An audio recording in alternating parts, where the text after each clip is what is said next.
Acerca de este gran tema, como es la reconciliación de todas las cosas, y específicamente hemos estado tratando sobre la reconciliación que debemos experimentar como iglesia, como hijos de Dios, con las Escrituras, con las Escrituras. Y alguien podría decir, pastor, pero yo no estoy peleado con las Escrituras. No se trata solo de eso. No, creo que nadie de nosotros está peleado con las Escrituras. Creo que todos nosotros entendemos que las Escrituras, ¿sí?, sirven para nuestra edificación, que Dios nos ha dado el privilegio de contar con las Escrituras para entender su voluntad.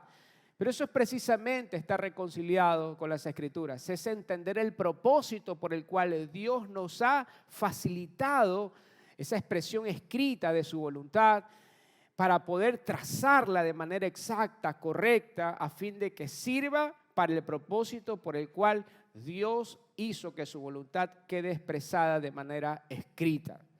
La reconciliación con las Escrituras nos habla de la necesidad que tenemos de alinear nuestro corazón al propósito de Dios para que podamos ver en las Escrituras una herramienta de reconciliación, una herramienta por medio de la cual el reino de Dios será expandiéndose en toda la tierra y el orden divino será gobernando nuestras vidas y la vida de los ciudadanos de esta nación y de todas las naciones del mundo entero. Amén, amados. ¿Se entiende por qué debemos ser reconciliados con la Escritura?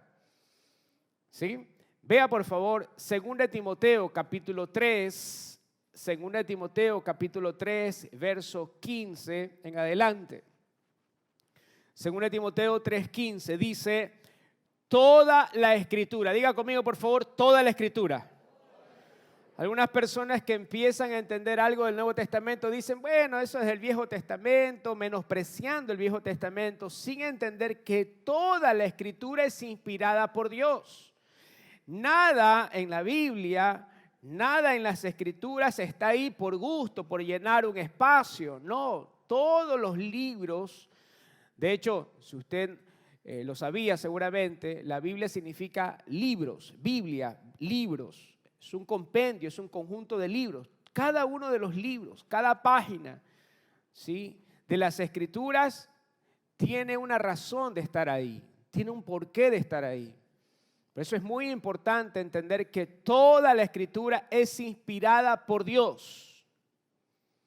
Es inspirada por Dios y útil además, ¿para qué?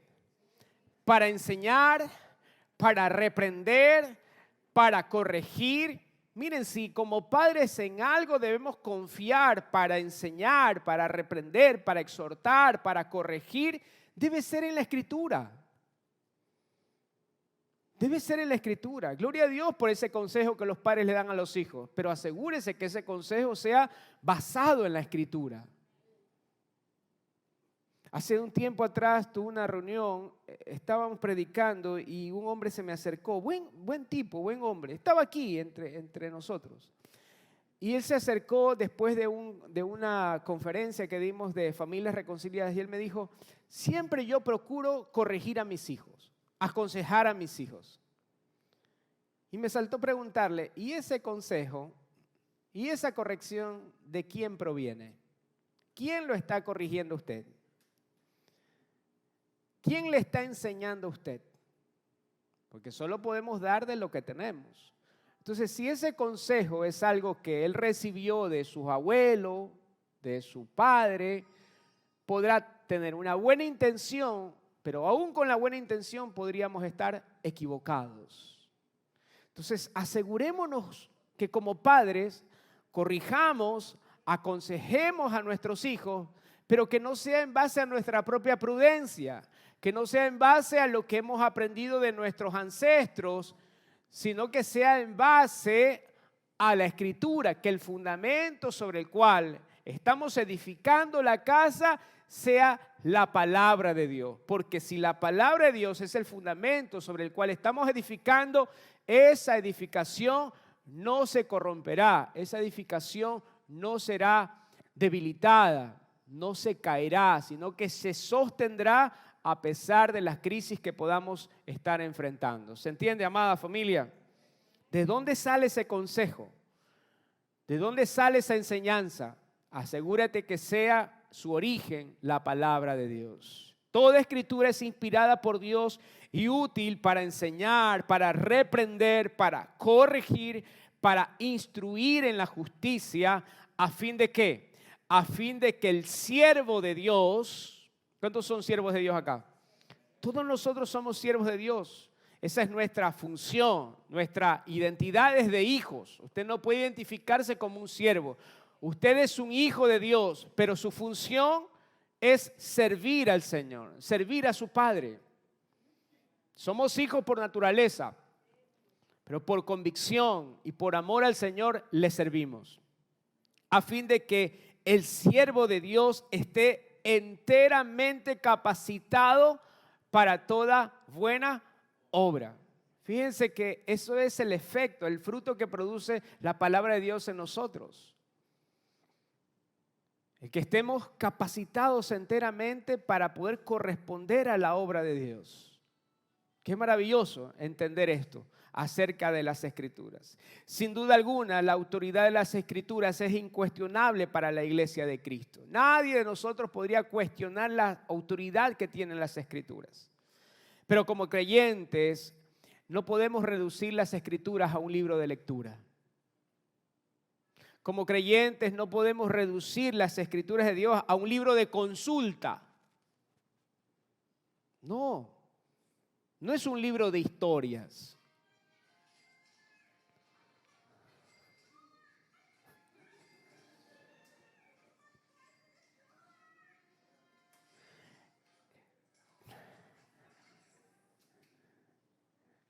¿Listo? Ok.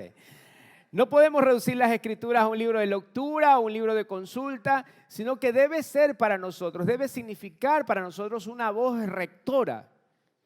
No es un libro de sugerencias, es una constitución para nuestra vida. Es una voz rectora que debe gobernar nuestro pensamiento, nuestras decisiones, nuestras acciones como hijos de Dios, como familia de Dios. Necesitamos garantizar que cada paso que demos en nuestro matrimonio, que cada paso que demos como familia, que en cada cosa que emprendamos sea la palabra de Dios, sean las Escrituras, llevándonos hacia donde Dios quiere llevarnos.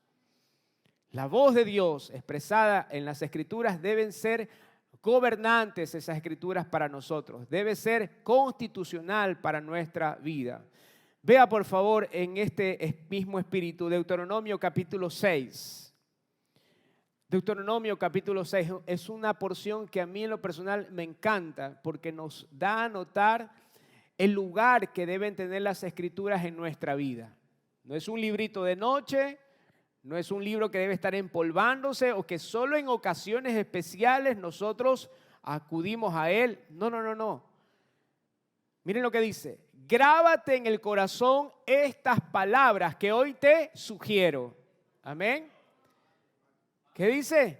Que hoy te mando. Muchas veces nosotros tomamos como sugerencia lo que Dios estima como un mandato. Déjenme decirle, amados, que la voz de Dios para nosotros no debe ser una sugerencia, sino un mandato.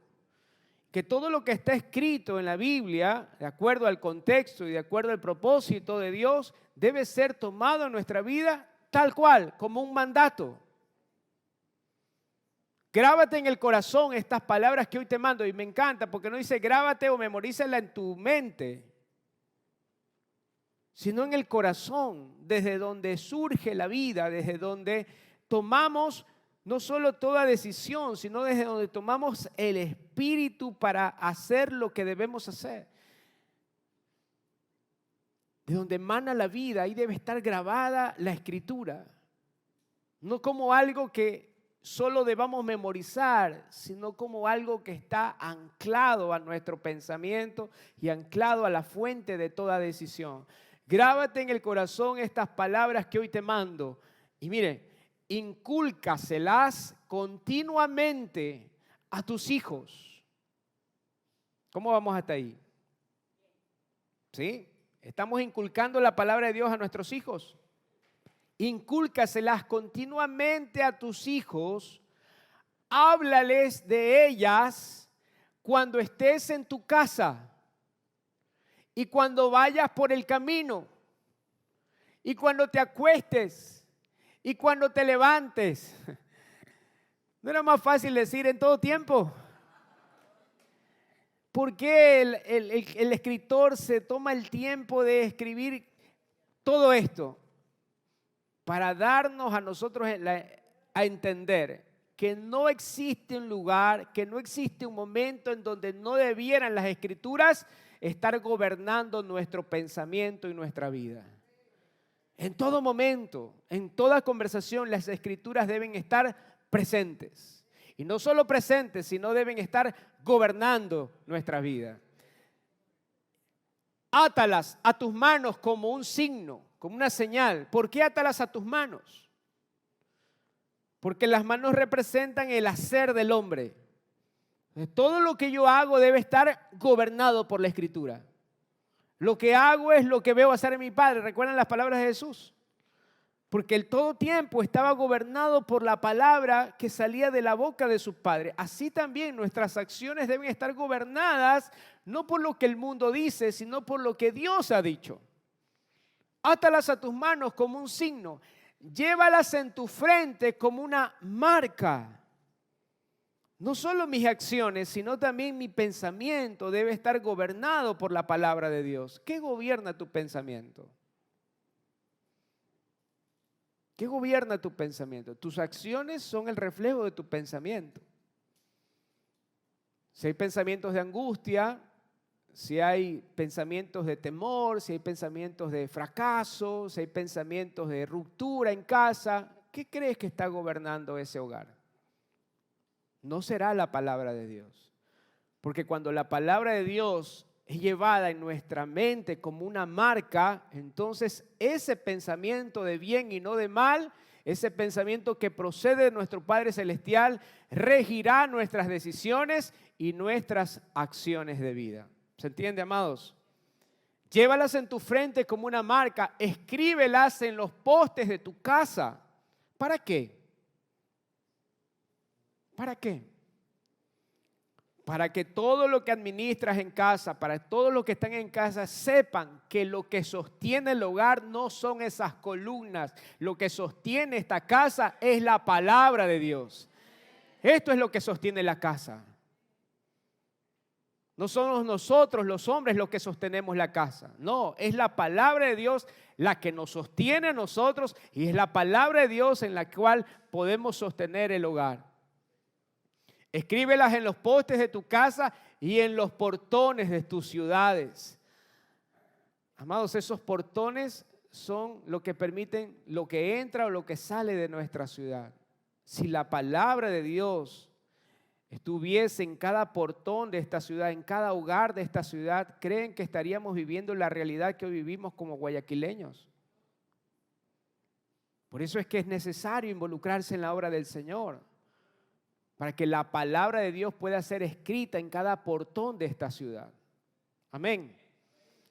Entonces, las escrituras no son solo un conjunto de libros que contienen buenos consejos o historias interesantes. Las escrituras son la constitución celestial, la constitución del reino al cual nosotros pertenecemos y que debe regir la vida de los ciudadanos de este reino. Las escrituras nos revelan cuál es la voluntad de Dios para que sus hijos sepamos cómo debemos conducirnos en esta tierra. Cuando usted abre su Biblia, usted se dará cuenta que esas escrituras no le enseñan a usted a cómo vivir en el cielo. Ahí no hay consejos de cuando usted parta de esta tierra. No, hay consejos, directrices, hay mandatos que nos enseñan a responder a la voluntad de Dios en esta tierra. La Biblia, las escrituras son extremadamente prácticas porque nos enseñan a conducirnos en este tiempo, en el tiempo en el cual nosotros estamos en esta tierra.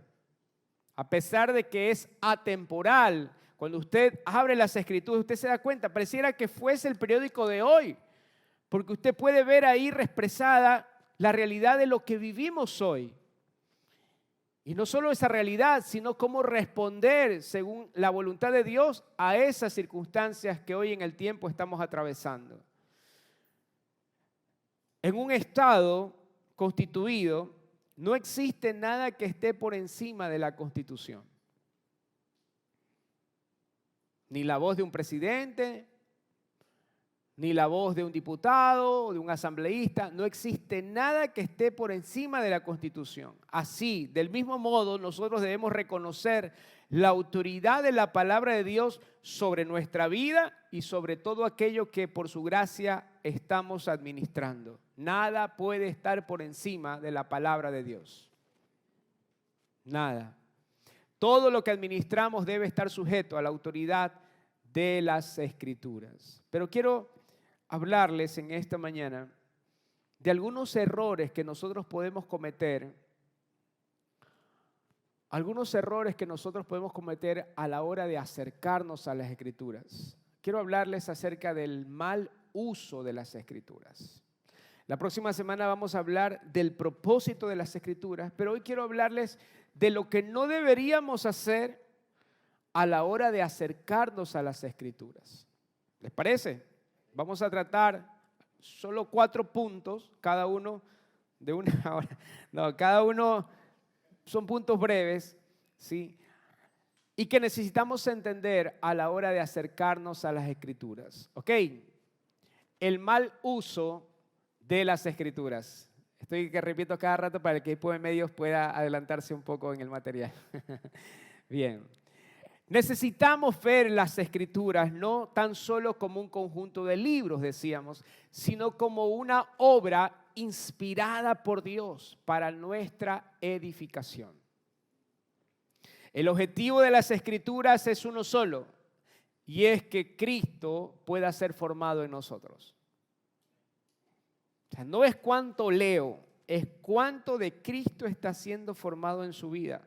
Lea todo el día si quiere. Pero hay una diferencia entre la lectura y el ser nutridos por la palabra de Dios. Lo veíamos la semana anterior. ¿Cuál es la diferencia? La actitud con la que nos acercamos a las Escrituras. Si usted se acerca con la intención de conocer o de acumular información, tendrá su recompensa, más información. Pero déjeme decirle que hasta los ateos tienen información acerca de las Escrituras. Pero si usted se acerca con la intención de comer, o si usted se acerca con la intención de conocer a Dios, de aprender no de Dios, sino aprender a Dios, entonces también tendrá su recompensa. Conocerá al autor. Conocerá al autor de las Escrituras. Hay una diferencia entre conocer de Cristo y conocer a Cristo. Todos nosotros conocemos acerca de Bolívar, pero ninguno de nosotros, quiero asegurarme, ninguno de nosotros conoció a Bolívar, ¿verdad? Pastor Carlitos puede estar cerca, pero no tanto. Ninguno de nosotros vivió en ese tiempo, pero conocemos de Bolívar. Así hay gente que conoce acerca de Jesús, pero no ha conocido a Cristo. Sí, entonces el acercarnos a las Escrituras debe ser con la firme intención de conocer al autor. No de conocer la historia de fulano de tal, conocer al autor. Porque todas las Escrituras nos dan testimonio del autor, nos dan testimonio de la persona de Cristo. ¿Se entiende, mis amados? Entonces, si yo veo la historia de David, si yo veo la historia de Jonás, si yo veo la historia de Adán, de Noé, de Moisés, todo esto es tipo, figura, sustancia de Cristo. Tengo que ver a Cristo en cada libro, tengo que ver a Cristo en cada pasaje. Eso es conocer las Escrituras, la formación de Cristo en los santos. ¿Estamos acá, amados? Así como Israel... Déjeme repetir esto. El objetivo de las Escrituras es la formación de Cristo en los santos. Pero así como a Israel no le sirvió tener únicamente la ley, así como a Israel no le sirvió tener la ley en sus manos, para ser aprobados, a nosotros, la iglesia de Cristo, no nos sirve tener únicamente la Biblia, conocer la Biblia, si carecemos de entendimiento sobre el propósito de Dios. Así como a Israel no le sirvió, no le fue útil tener la ley, conocer la ley sin conocer a Dios, así también a nosotros no nos sirve la Biblia si no hemos conocido al Señor. Nuestro Dios no es la Biblia, nuestro Dios es el Dios de la Biblia. Quienes desean accesar no solo al entendimiento, sino también al ejercicio de la palabra, deben procurar ver en las Escrituras a Cristo. Deben procurar conocer a través de las Escrituras a Cristo. Deben ver a las Escrituras como un todo que apunta al cumplimiento del propósito de Dios en nuestra vida y a través de nuestra vida. Así que tomar porciones por separado de las Escrituras, cercenar las Escrituras, dividir las Escrituras, no será nunca una buena estrategia para accesar a la madurez espiritual. Hay gente que es consumidora de versículos, pero no consumidora de la palabra de Dios. Gente que saca textos, versículos de contextos para servirles de pretextos a hacer su propia voluntad. Ya lo vamos a entender. Esto es lo llamado el horóscopo evangélico. ¿Sabe cuál es el horóscopo evangélico? Levanto en la mañana, abro la Biblia así, veo, aquí, este es. Apocalipsis, por cuanto no eres frío ni caliente, te vomitaré mi boca. Entonces no es. Ese no es. Es este. Hasta que le sale un versículo agradable al oído. Ese es el horóscopo evangélico.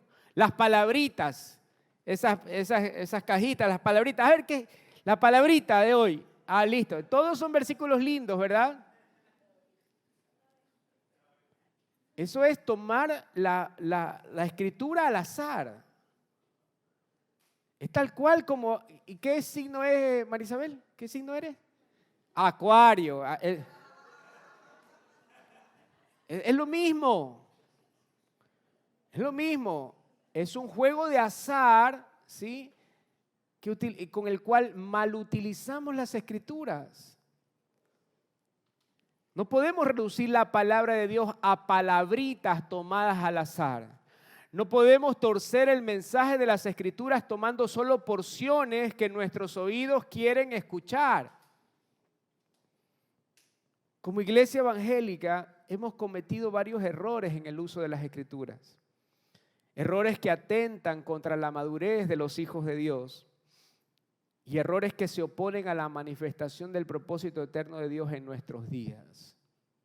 Hoy hay mucha información acerca de versículos y de textos bíblicos. Mucha gente, inclusive gente que no se declara abiertamente creyente, dice, todo me ayuda para bien. Todo lo puedo en Cristo que me fortalece. Ni siquiera ha conocido al Señor y todo lo puedo en Cristo que me fortalece. Entonces, estos textos sacados del contexto escritural no le hacen ningún bien a la iglesia. Más bien colaboran con la inmadurez de los hijos de Dios. Vamos a ver algunos errores, ¿les parece? Vamos a ver al menos 4 errores que cometemos al usar las escrituras. Número uno,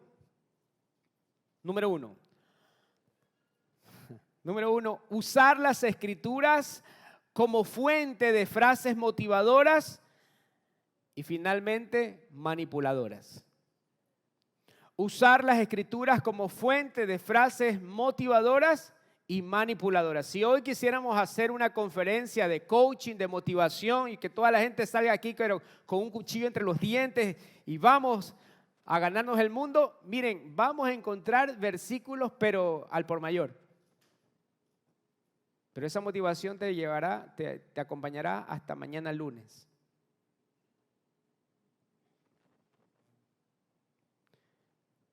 Ese es un error. Usar las escrituras como fuente de frases motivadoras y manipuladoras. Se puede utilizar versículos bíblicos para manipular la voluntad de las personas. Para dejarte en el piso o para hacer que te subas en la silla. Se puede. Por ejemplo, una frase que solemos usar mucho, lo decíamos, todo ayuda para bien.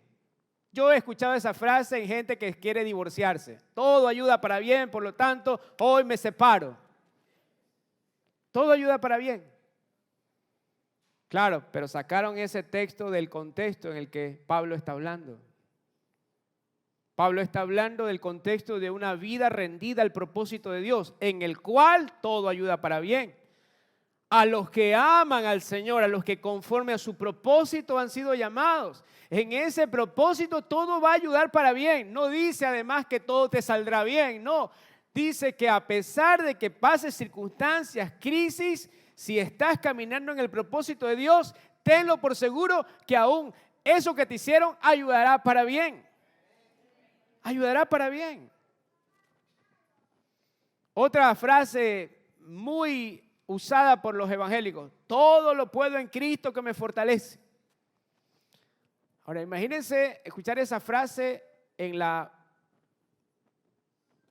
voz de un hombre corrupto. Todo lo puedo en Cristo que me fortalece, en la voz de alguien que está traficando. Déjeme decirle que hasta los ladrones oran, hasta los sicarios oran, y oran este tipo de frases. Pero ese todo lo puedo en Cristo que me fortalece, ese todo lo puedo es la capacidad de Dios en mí para hacer su voluntad, no para hacer mi propia voluntad, no para cumplir con mis propios intereses. La gracia de Dios me habilita para hacer la voluntad del Padre, no para hacer lo que yo quiero. Todo lo puedo en Cristo que me fortalece. Él es nuestra fortaleza cuando operamos conforme a la voluntad de Dios. Miren otra expresión: dile al justo que le irá bien. Isaías 3:10. Dile al justo que le irá bien. Porque la oración del justo, sí, pero ¿quién es el justo? ¿De quién está hablando Isaías? ¿En qué contexto está hablando Isaías? Porque claro, cuando decimos dile al justo que le irá bien, todo el mundo se declara justo. Pero ¿de quién está hablando Isaías? Del justo, de Cristo. De Cristo. Todos conocen este texto, pero la gran mayoría de las personas no saben dónde está, quién lo dijo, ni de quién estaba hablando ese profeta. El profeta Isaías está haciendo referencia a Cristo. Así que no se trata de repetir ese texto, decirle a todo el mundo que le irá bien. No. Ese texto habla del justo, de su obra en la cruz. Todo le irá bien porque vivirá para hacer lo que Dios, el Padre, le confió. Las Escrituras entonces no nos fueron dadas para hacernos sentir bien con ciertos textos que tomamos al azar. Las Escrituras no tienen el propósito de hacernos sentir mejor o de hacernos sentir bien. Mejor sería para nosotros entender que el objetivo de las Escrituras es que a Cristo le vaya bien en nuestra vida. ¿Se entiende? Las Escrituras no tienen el objetivo de hacerte sentir bien, tienen el objetivo de formar a Cristo en tu vida. Número 2. ¿Vamos? Número 2. Usar las Escrituras, otro error que sabemos que solemos cometer. Usar las Escrituras sin entender el verdadero objetivo que ellas tienen. Usar las Escrituras sin entender el verdadero objetivo de ellas. Sacarle a la Biblia versículos para fundamentar nuestras propias ideas y criterios y tradiciones. Sacarle a las Escrituras textos del contexto. ¿Para qué? Para fundamentar nuestras propias ideas, nuestras propias ideologías. ¿Saben ustedes que hay una Biblia, ¿sí?, que utiliza la comunidad LGBTI? Hay una Biblia que la utiliza. Claro, sacando ciertas porciones de la Escritura, ¿no? Ese bienaventurado el varón, lo han deformado, dice, bienaventurado la mujer que se une a otra mujer. ¿Es en serio? Así de torcido. Sacarle a la Biblia versículos para fundamentar nuestras propias ideologías, nuestros propios criterios, nuestras ideas y tradiciones, lamentablemente es muy común hoy en día. Hacer que la Biblia diga lo que nosotros queremos que diga. Esto es lo que pasó con los fariseos. Ese es un sistema religioso que lamentablemente hoy en día está presente. Miren lo que dice Marcos capítulo 7 y verso 13. Marcos 7, 13. Ustedes anulan la palabra de Dios. ¿Qué es lo que tiene el poder de anular la palabra de Dios en nuestra vida? Nuestras propias ideas, nuestros criterios, nuestras tradiciones. Hacemos que la palabra se ajuste a nuestra idea, se ajuste a nuestro interés, se ajuste a nuestra tradición. Entonces la palabra de Dios se anula en nuestra vida. ¿Qué quiere decir esto? Que no va a producir el fruto que puede producir. ¿Ok? Ustedes anulan, dice el Señor, la palabra de Dios. ¿Para qué? Para transmitir su propia tradición. Por causa de su tradición, habéis anulado el mandato de Dios. Miren lo fuerte que puede convertirse esa estructura religiosa, esa tradición, esa ideología en la mente de un ser humano que tiene el poder de anular, de impedir que la palabra de Dios prospere en esa vida. Entonces la religión siempre encontrará versículos para decir a la Biblia lo que ella quiere, lo que la religión quiere que diga. Cuando se las cercena, cuando a las escrituras se las cercena, se las secciona, cuando se entrebuscan versículos para que mi ideología pueda ser impuesta, se pierde el objetivo central de las escrituras, que es la formación de Cristo en los santos. Cuando se separan los versículos del contexto, será inevitable perdernos en nuestras propias interpretaciones, perdernos en nuestras propias ideas. ¿Por qué cree que como iglesia estamos tan separados? Por las múltiples interpretaciones que tenemos del mismo texto. Eso es lo que vamos a entender la próxima semana, que las escrituras jamás deben ser de interpretación privada o personal, porque si entendemos que las escrituras tienen un origen divino, si son inspiración divina, la interpretación también debe ser divina. No es lo que yo interpreto, es lo que el Espíritu declara, es lo que el Espíritu revela, es lo que el Espíritu nos alumbra. ¿Sí? Fíjense. Si nosotros tuviésemos acá una obra de arte, tuviéramos acá un cuadro, una obra de arte del pintor Carlos Chávez, y le pasáramos el micrófono a cada uno de ustedes, dice, es un pintor, es una obra, es un arte abstracto, y le pasáramos el micrófono a cada uno de ustedes, Lorenita, ¿usted qué opina? ¿Qué cree usted que quiso plasmar semejante pintor? Lorenita dice, yo veo un caballo. Bien. Y le pasamos el micrófono al pastor Sergio, dice, yo veo un burro. Y acá el pastor Jorge dice, yo veo un perro, grande, pero perro. Y todos nosotros pudiéramos tener una interpretación personal. Pero ¿quién tendría la última palabra acerca de lo que realmente está en esa obra? El autor. El autor. Entonces, cada vez que usted se acerque a las escrituras, tiene que llamar al pastor Carlito. No, tiene que confiar en el criterio del autor, porque él es quien inspiró las escrituras. Y usted tiene que entender que la Biblia es el único libro que cuando usted lo lee, el autor está presente. ¿Sí? Así que no podemos confiar en nuestro criterio o nuestra propia interpretación, sino que es el Señor el que alumbra nuestro entendimiento para que podamos entender la esencia, el espíritu de la palabra. Amén. Número 3. Tomar porciones de las Escrituras ignorando el contexto o el todo de ellas. Este es un grave error que solemos también cometer.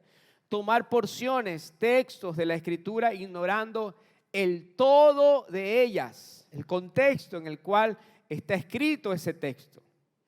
Estudiar la Biblia como un conjunto de libros separados y desconectados entre sí no está bien. Porque usted puede estar leyendo Eclesiastés y estar deprimido. Usted puede estar leyendo el Salmos y está adorando al Señor, está alabando al Señor. ¿Sí? Usted puede estar, hay gente que tiene terror de abrir Apocalipsis. ¿Por qué? Porque ignora el contexto de la Escritura. Entonces ve cada libro como desconectado. Dice, bueno, voy a empezar por el Génesis. Y piensa que mientras va avanzando, ya voy por Deuteronomio, ya estoy creciendo en el Señor. No necesariamente, si es que ignora el contexto de la Escritura, el propósito de Dios. Si conociéramos el propósito de Dios, entendemos que Apocalipsis no es el final de todo, no, es el inicio de una nueva creación. Que Apocalipsis no me habla del anticristo y de la bestia en primer lugar, sino que Apocalipsis me habla de un testimonio, el testimonio de Cristo. Que todos los textos de la Biblia, que todos los libros de la Biblia tienen un personaje central, que no es Satanás ni el anticristo, sino el Señor. Entonces no vamos a estar fluctuando de acuerdo al libro que estemos leyendo, sino que entendemos el contexto de las Escrituras y podemos ver en cada libro cómo la voluntad de Dios es expresada y cómo en cada libro una porción de Cristo nos es revelada. ¿Se entiende, amados? Es un error creer que en la medida en que avanzamos, aprendiendo Génesis, Éxodo, Levítico, vamos a ir creciendo en entendimiento. Crecemos en entendimiento cuando entendemos de qué se tratan las Escrituras y podemos ver en cada libro el propósito de Dios. Hay gente que dice, bueno, es un Dios aguerrido en el Antiguo Testamento, pero vemos un Dios de amor en el Nuevo Testamento. Mentira, es el mismo Dios de amor, el mismo Señor que en el Antiguo Testamento estaba preservando una simiente. Por eso es que Él decía a Israel, termina con los enemigos porque quiero preservar la simiente por donde vendría a nacer el Mesías. Mi hijo nacerá en la tierra, Jesús, el Cristo será encarnado a través de esa simiente para salvación del mundo entero. ¿Se entiende? Pero si yo veo fuera del contexto del propósito de Dios, el Antiguo Testamento, entonces me doy la idea de un Dios aguerrido, de un Dios que extermina y no un Dios de amor. Es por amor que Él guardó la genealogía por el cual el Hijo vendría a esta tierra a fin de dar su vida para rescatarnos. ¿Se entiende, amados? Entonces la Biblia debe ser estudiada como un todo, en donde cada libro está ligado a una misma voluntad y cada texto está anclado a un mismo propósito. El desconectar los libros del plan divino hará que tengamos una imagen desdibujada, no solo del propósito de Dios, sino de Dios mismo. Y número 4, usar las Escrituras. Este es otro error. Usar las Escrituras para extraer historias bíblicas sin entender nuestra realidad presente en Cristo. Entonces tenemos una generación de guerreros, tenemos una generación de mujeres como Esther, que quieren ganarse el favor del rey. Una generación de Déboras, que están enemistados con todo el mundo. No, usted no está llamada a ser una Esther, ni una Débora, ni una Noemí. Usted está llamada a ser la expresión de Cristo en esta tierra.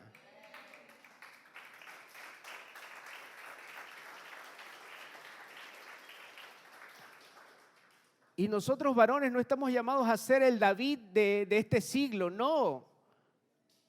No. Nosotros estamos llamados a ser lo que Dios ha dicho que somos, el cuerpo de Cristo.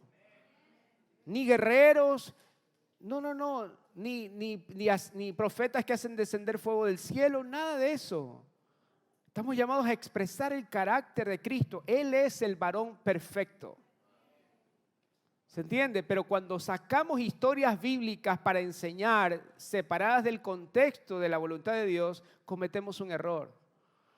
Entonces distraemos a los niños en la escuela dominical, que ya se saben en 10,000 formas cómo David venció al gigante, y no han podido ver a Cristo en las Escrituras. Ya se saben cuántos eran los animales que subieron al arca, se saben todo lo del arca, pero no han podido ver a Cristo. Por lo tanto, aunque puedan conocer todas las historias bíblicas, no están creciendo en madurez, no están creciendo en entendimiento. Entonces, no toda verdad bíblica es una verdad presente, pero toda verdad presente es una verdad bíblica. ¿A qué nos referimos? Usted puede leer en la Biblia un texto, pero primero tiene que entender el contexto, el pacto, a quién Dios le habló, en qué tiempo le habló, en qué marco legal Dios está hablando. Porque la palabra de Dios, la Escritura dice que el varón debe ser circuncidado al 8º día. Así que todos los que están aquí que no han sido circuncidados, los esperamos allá afuera. Pero eso es absurdo, es ilógico. ¿Por qué? Si aunque está en la Biblia, ¿por qué no debemos nosotros reconocer ese mandamiento y hacerlo nuestro? ¿Por qué? Porque fue dado a un pueblo específico, en un tiempo específico y en un pacto específico. Hay un contexto. Y todo eso que pertenecía a la ley en Cristo fue cumplido. Por lo tanto, usted y yo no debemos observar aquello. Cuando saco el texto de contexto, la iglesia empieza a hacer cosas que ya en Cristo fueron hechas. ¿Se entiende, amados? Entonces necesitamos entender el contexto general y el pacto en el cual estamos establecidos para no cometer el error de utilizar cualquier versículo bíblico y traerlo, ¿sí?, como si fuese un mandato que hoy debiéramos cumplir. Para tener una correcta interpretación de las Escrituras, necesitamos reconocer cuál es el pacto, de qué lado de la cruz estamos, qué día es hoy. ¿Qué día es hoy? Día del Padre, sí, pero ¿qué día? ¿Domingo? 18 de junio, ¿de qué? ¿Después de qué? Después de Cristo. Esa última expresión nos da a conocer la temporada. El año en el que vivimos en el año agradable del Señor, una temporada que fue abierta a partir de la obra de Cristo en la cruz, en donde ya Dios no nos pone condiciones para bendecirnos. Hemos sido bendecidos por la obediencia de Cristo. Hemos sido ya justificados, reconciliados con el Padre, ¿se entiende? Es por eso que entendemos que hay muchas porciones de la Escritura en el Antiguo Testamento que ya no son nuestra realidad, sino que ahora vivimos una realidad superior, una verdad presente en la que estamos reconciliados con Dios por medio del sacrificio de su Hijo en la cruz. ¿Estamos, mis amados? Cualquier cosa que te digan, utilizando un versículo bíblico, que te obligue a hacer algo para que Dios se agrade de ti, para que Dios te bendiga, es un texto sacado del contexto. Tú ya fuiste bendecido, tú ya has sido perdonado, has sido justificado por la sangre del Cordero. El entender el contexto de las Escrituras nos permite no solo vernos posicionados juntamente con Cristo, sino operar desde esa posición. Por eso es que el apóstol Pedro dice en la iglesia: yo sé que ustedes están confirmados no solo en la verdad bíblica, sino en la verdad presente. En la verdad presente. Aquí hay mucha tela que cortar, pero no tengo el tiempo, pero usted necesita entender que todas las escrituras están en función de un propósito eterno, y en ese propósito eterno Dios estableció pactos para con el hombre, y nosotros estamos establecidos en un nuevo y mejor pacto. Si quieres saber más de esto, tiene que entrar en el SEAP. Pablo nos está diciendo que hay una verdad que es coherente con lo que Dios está haciendo hoy después de la cruz. Sin duda, podemos usar historias bíblicas, podemos dar un mensaje, una predicación y utilizar historias que están en la Biblia. Pero lo que no podemos hacer es tomar principios de esas historias que no sean coherentes con la verdad, con la realidad que hoy en Cristo usted y yo estamos llamados a disfrutar. Si usted estuviese hoy delante de Goliat en este pacto, en lugar de lanzarle una piedra con esa onda y cortarle la cabeza, usted debería ofrecerle la otra mejilla. Entonces podemos estar pasándonos la vida tratando de derribar gigantes en lugar de invertir nuestra vida en manifestar la mansedumbre y el amor que hay en Cristo Jesús. Para terminar, Hebreos 4:12. Hebreos 4:12. Miren lo que dice. Porque la palabra de Dios es viva y eficaz. Porque la palabra de Dios, ¿cómo es? No es tinta en un papel, no. La palabra de Dios es viva y eficaz, y más cortante que toda espada de dos filos, y penetra hasta partir el alma y el espíritu, las coyunturas, los tuétanos, y discierne los pensamientos y las intenciones del corazón. Hagamos nuestra esta palabra, que pueda estar grabada en nuestro corazón esta palabra, y entender que cuando nos aproximamos a las Escrituras, nos estamos acercando al autor. Cuando nos adentramos en las Escrituras, nos adentramos en Cristo.